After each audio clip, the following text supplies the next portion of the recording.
এনডিটিভির পক্ষ থেকে আদাব, সালাম, নমস্কার।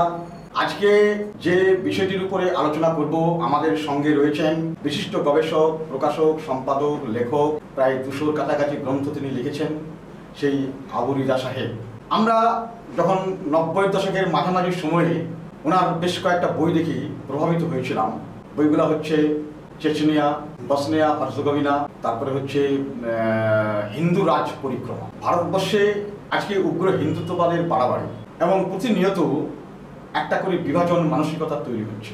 আজকে আমাদের বিষয়টা হচ্ছে হিন্দুত্ববাদ, বিভাজন, বাবরি মসজিদ থেকে আদিনা এবং কলকাতার টিপু সুলতান মসজিদ, এই যে সম্প্রসারিত হচ্ছে একের পর এক উগ্র হিন্দুত্ববাদ, এর নিরসনের উপায় কি?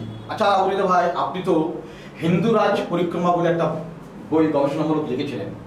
সেখানে হিন্দুত্ববাদের এটা কিভাবে শুরুটা হচ্ছে, প্রারম্ভিকতা, সেখানে আপনি বলেছেন যে ব্রিটিশ সাম্রাজ্যবাদকে যারা সমর্থন করেছেন সেই সমস্ত অনেক লেখক, পত্রপত্রিকার সম্পাদক, এরাই কিন্তু আমাদের দেশে হিন্দুত্ববাদকে প্রতিষ্ঠা করেছেন এবং সেখান থেকেই তার মূল শিকড়। তা এখন আরএসএস বা বিজেপি কর্পোরেট পরিচালিত, একটু কষ্ট করেই বলা দরকার, আদানি আম্বানি পরিচালিত, কারণ গুজরাট দাঙ্গাটার হোতাও কিন্তু সাইড থেকে আদানি সাইডের ছিলেন, কারণ তার আদানির উত্থানটা শিল্পের ক্ষেত্রে তার গুজরাট থেকেই হচ্ছে। তো আমাদের দেশে এই যে উগ্র হিন্দুত্ববাদ যেভাবে একের পর এক তার মিশনকে ভীষণ হিসাবে সাকসেসফুল করছে, এ থেকে আমাদের উত্তরণের উপায়টা কি হতে পারে? উত্তরণের উপায় তো তোমার বিরুদ্ধে যারা লাগবে তার বিরুদ্ধে যদি সঠিকভাবে প্রতিবাদ না করতে পারো এবং সঠিকভাবে যদি তাদেরকে রুখে দিতে না পারো, তাহলে তাদের বাড়বাড়ন্ত হবে।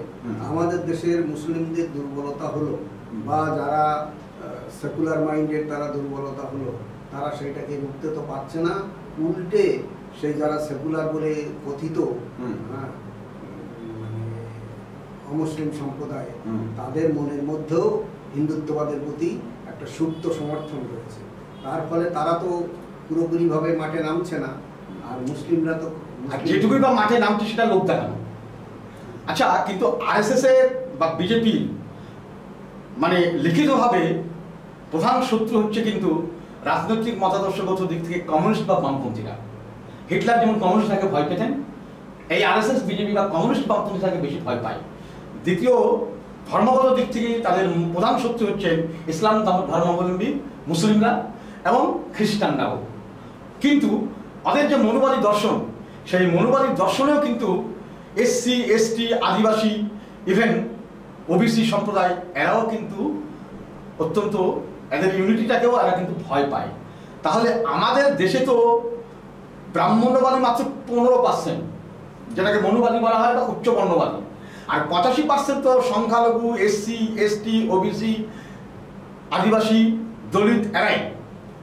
তাহলে তারপরেও এদের বিরুদ্ধে লড়াই করতে কোন জায়গাটায় আমরা ব্যর্থ হলাম? এই যে মনুবাদী দর্শন বলছে মাত্র 15%, হ্যাঁ, তারা উগ্র। আর যারা উগ্র নয় তারা তো সুপ্তভাবে, আমি এর আগে এতেও বলেছি যে সুপ্তভাবে তারা সমর্থন করে যাচ্ছে ওইটাকে। সেই জন্য আমরা রুখে দিতে পারছি না। বিপরীত দিকে তাদের আরও যে সাইডগুলো, মুসলিমরা তো ওই জায়গায় নেই, রুখে দেওয়ার মতো প্রতিবাদ করার ক্ষমতা তাদের নেই, এবং তারা যেটুকু ক্ষমতার অধিকারী সেই ক্ষমতা দিয়ে তাদেরকে রোখা যাবে না। যদি তারা সেই কাজ করতে পারে কোনো দিন, তাহলে হয়তো হবে, কিন্তু অদূর ভবিষ্যতে সেরকম কোনো সম্ভাবনা নেই মুসলিমদের দিয়ে। কারণ মুসলিমদের মধ্যে অজ্ঞতাও প্রচুর আছে, এবং মুসলিমের মধ্যে একটা মুসলিম সংগঠনের সঙ্গে আরেকটা মুসলিম সংগঠনের মানে একটা ব্যক্তিগত ইগো আছে, সাংগঠনিক ইগো আছে, এক জায়গায় হতে পারছে না। তার উপরে আরও একটা বড় বিষয় হচ্ছে, আপনার নিশ্চয়ই জানা আছে 2004 সালে যখন লোকসভা নির্বাচন হয়, তখন অটল বিহারী বাজপেয়ী সরকার, সেই সময় কলকাতার গ্রেট ইস্টার্ন হোটেলে মুসলিমদেরকে নিয়ে একটা সংগঠন করার চেষ্টা করেছিল আরএসএস এবং বিজেপি। সংগঠনটার নাম ছিল অটল হিমায়ত কমিটি। কিন্তু ওই গ্রেট ইস্টার্নে গিয়ে মুসলিমদের একটা বড় অংশ ওই সংগঠনের বিরুদ্ধে কিন্তু মানে প্রচণ্ড পরিমাণে বিক্ষোভ প্রদর্শন করে এবং সংগঠনটা আর দাঁড়া মানতে পারেনি। এখন কিন্তু আরএসএস মুসলিম মিশন নামক একটা সংগঠন করেছে, এটা আরএসএস এর মুসলিম মিশন। এবং সেই মুসলিম মিশনে গত 2023 সালের সেপ্টেম্বর অক্টোবর তার আগে জুলাই মাসে বেশ কিছু মুসলিম সংগঠনের বড় বড় মুসলিম সংগঠনের লিডারগুলোকে তারা ডেকেছে এবং ডাকার ফলে দেখা যাচ্ছে তারা কিন্তু সেখানে গিয়েছে। তাহলে কি এইখানে আরএসএস এর সঙ্গে ওই মুসলিম সংগঠনের লিডারশিপদের কোনো টাকা খাওয়াখির ব্যাপার আছে? অর্থাৎ মুসলিমরা টাকা পেলেই একটা কথা বলে, মুসলিম সমাজের অভ্যন্তরেই চালু আছে, এরা টাকা পেলেই সব কিছুকে ভুলে দেয়। তারা কি আমাদের সাথেই গাদ্দারিরা করবে মুসলিম মিশনে গিয়ে? এখন সেটা টাকা নিয়েছে কিনা এটা তোমার না, কিন্তু সংবাদপত্রে বেরিয়ে গেছে কোন কোন লিডার গেছে, কোন কোন লিডার না গিয়েছে। গিয়েছে ঠিক আছে, কিন্তু তারা টাকা নিয়েছে তার তো প্রমাণ নেই।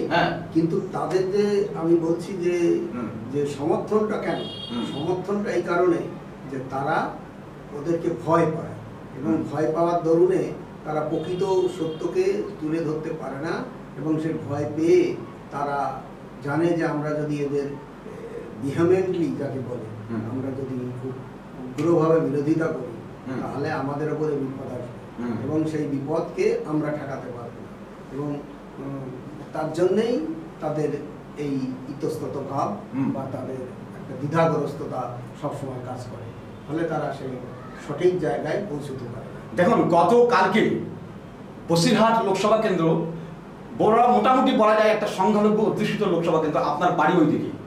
গতকালকে বসিরহাট সন্দেশখালী এলাকায় শুভেন্দু অধিকারী যে মিছিলটা করেছে সেই মিছিলে একটা বড় অংশের মানুষজন কিন্তু সংখ্যালঘু সম্প্রদায়ের ছিল। তাহলে এরা কি বিজেপি আরএসএস টাকার দ্বার শিকার হয়ে গেছেন? ওই মিছিলে তারা কিন্তু হেঁটেছেন। পশ্চিমবাংলায় গত 2019 সালের লোকসভা নির্বাচনে কোচবিহারের মতন সংখ্যালঘু অধ্যুষিত মুসলিম সংখ্যালঘু অধ্যুষিত লোকসভা কেন্দ্রে বিজেপি জয়লাভ করেছে। নিশীথ প্রামাণিক যে আজকে স্বরাষ্ট্র দপ্তরের প্রতিমন্ত্রী, মালদা উত্তর লোকসভা কেন্দ্রে বিজেপি জয়লাভ করেছে। আর যে সমস্ত লোকসভা কেন্দ্রগুলো আছে সেই সমস্ত লোকসভা কেন্দ্রগুলোতে বিজেপি কিন্তু দ্বিতীয় স্থানে। কোথাও বিজেপি দ্বিতীয় স্থানে, কোথাও তৃণমূল দ্বিতীয় স্থানে।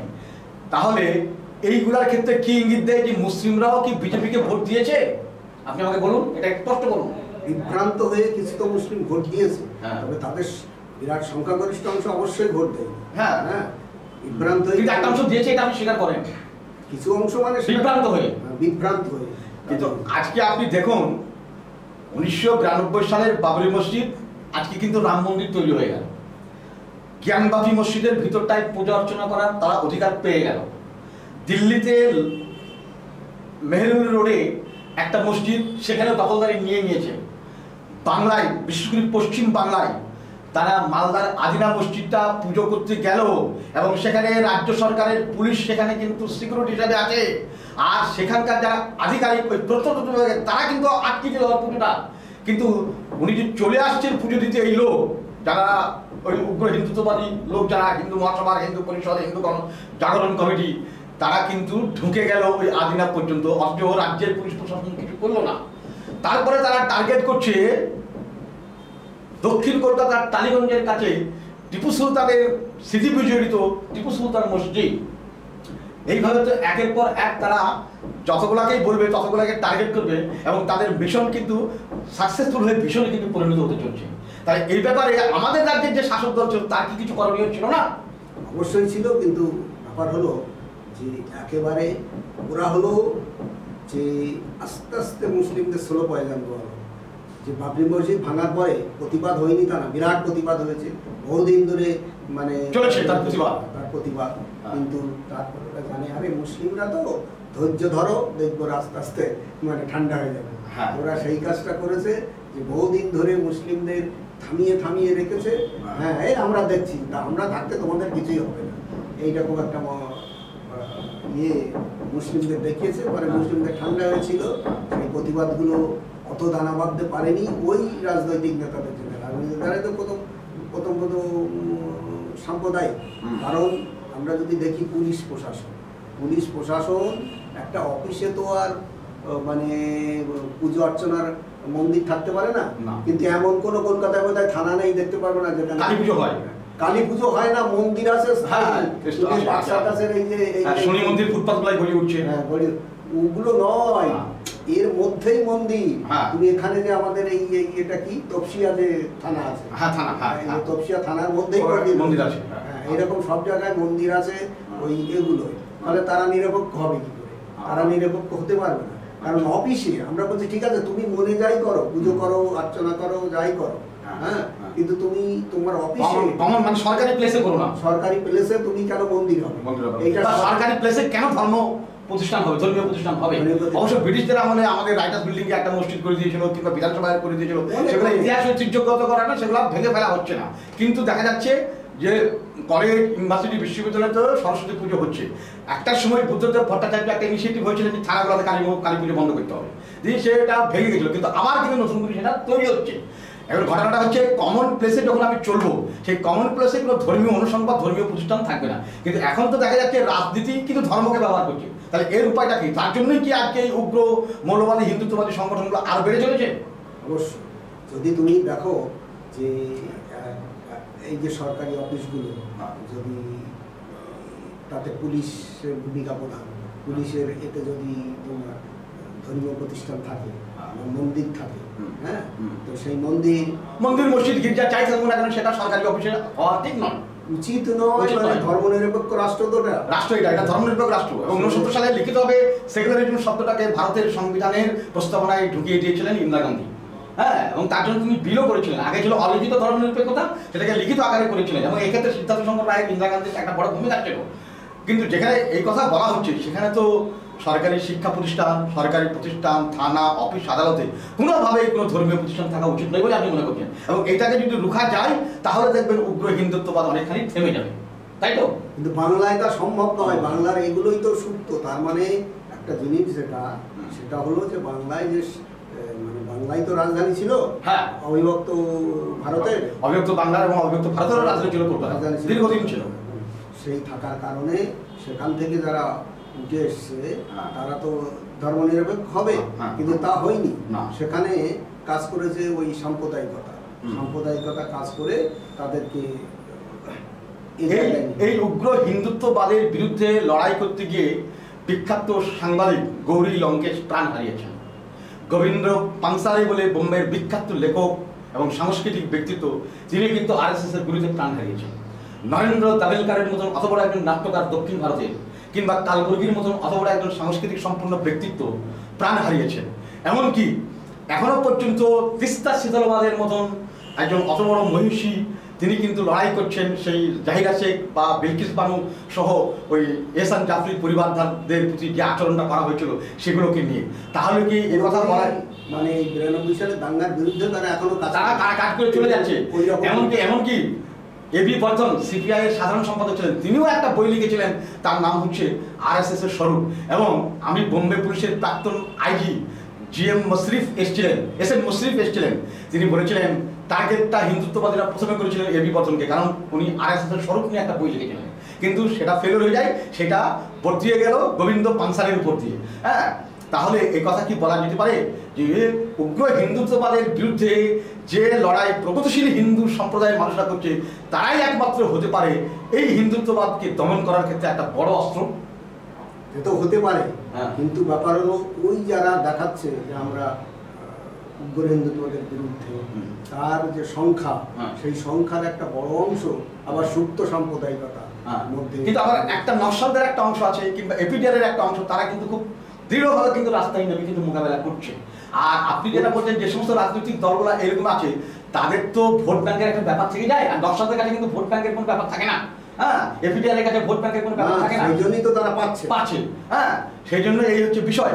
তা এখন যেভাবেই হোক, আমাদের দেশে একটা যেমন বহুত্ববাদী সংস্কৃতি আছে, আমাদের দেশে যেমন বৈচিত্র্যের মধ্যে ঐক্য আছে, আমাদের দেশে যেমন একটা পরম্পরা রয়েছে, আমাদের দেশে তেমনি মহাসাধনার একটা জায়গা আছে, সংগতিরও একটা জায়গা আছে, যে জায়গা থেকে দাঁড়িয়ে অনেক মানুষ কিন্তু এই উগ্র হিন্দুত্ববাদের বিরুদ্ধে লড়াই করছে। আমাদের কি উচিত নয় এই মানুষগুলোকে আমাদের ইউনাইটেড করে রাস্তায় নামানো? আমাদের তো উচিত, কিন্তু আমরা পারছি না। সেই লিডারশিপ কোথায়? সেই লিডারশিপ আমাদের লিডারশিপের আছে। তাহলে এখনো উগ্র হিন্দুত্ববাদের বিরুদ্ধে লড়াইয়ের একমাত্র শক্তিশালী জায়গাটা হচ্ছে প্রগতিশীল হিন্দুত্ববাদ বা প্রগতিশীল হিন্দুরা, রাইটাররা, লেখক, কবি, শিল্পী ইত্যাদি। তার মানে তাদের ভূমিকাটা যদি আরো বেশি ইতিবাচক হয়, তাহলে এই উগ্র হিন্দুত্ববাদকে শেষ করা যেতে পারে বলে আমরা মনে করছি। এবং তারা আরো বেশি বেশি বেশি রাস্তায় নামুক, এবং নামলে পারেই কিন্তু আমাদের অনেক কিছু হবে। মানে বলা যেতে পারে অনেকটাই সুরাহা হবে। আর সাথে সাথে যারা মুসলিম নেতৃত্ব আচ্ছা, তাদেরকেও উদ্বুদ্ধ করতে হবে, তাদের উদ্বুদ্ধ করতে, তাদের অনুভূতিতে লাগাতে হবে যে আমরা তোমাদের পাশে আছি, তোমাদের পাশে যেমন আমরা আছি তোমরা আমাদের পাশে থাকো। এবং তাদেরও জনগণকে, মুসলিম জনগণকে উদ্বুদ্ধ করতে হবে তোমরা চিন্তা করো না, আমরা তোমাদের পাশে আছি। যেমন জ্যোতিবাবু কষ্ট করে বলতেন এই রাজ্যে যে দাঙ্গা লাগবে তার জন্য একটা গণিত যথেষ্ট। বুদ্ধবাবু বলতেন আমার রাজ্যে দাঙ্গা লাগাবে তার পিঠ ভেঙে তার মায়া ভেঙে দেবো।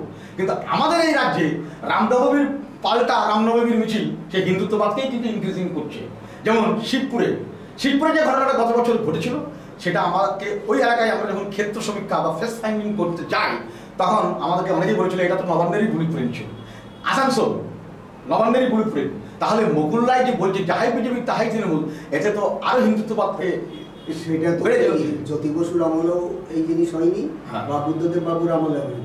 এবার বামফ্রন্ট চলে যাওয়ার পরে যে তৃণমূল আসলো, সেই তৃণমূলের আমলে তা তৃণমূল তো বিজেপির দোষও। 22 থেকে 23 বার দাঙ্গা হয়েছে আমাদের এই পশ্চিমবাংলায়, 22 থেকে 23টা জায়গায়। কলকাতার কাছে নৈহাটির হাজিবাজে, চন্দননগর, তারপরে যে ধুলাগড়ের দাঙ্গা অনেকদিন লিঙ্ক করেছে। বেলডাঙ্গার কাছে পার্বতীপুর বলে একটা গ্রাম, মেদিনীপুর শহরের মধ্যে বহরমের তাজিয়া খেলাকে কেন্দ্র করে, তার তাজিয়া ঘোড়াকে কেন্দ্র করে।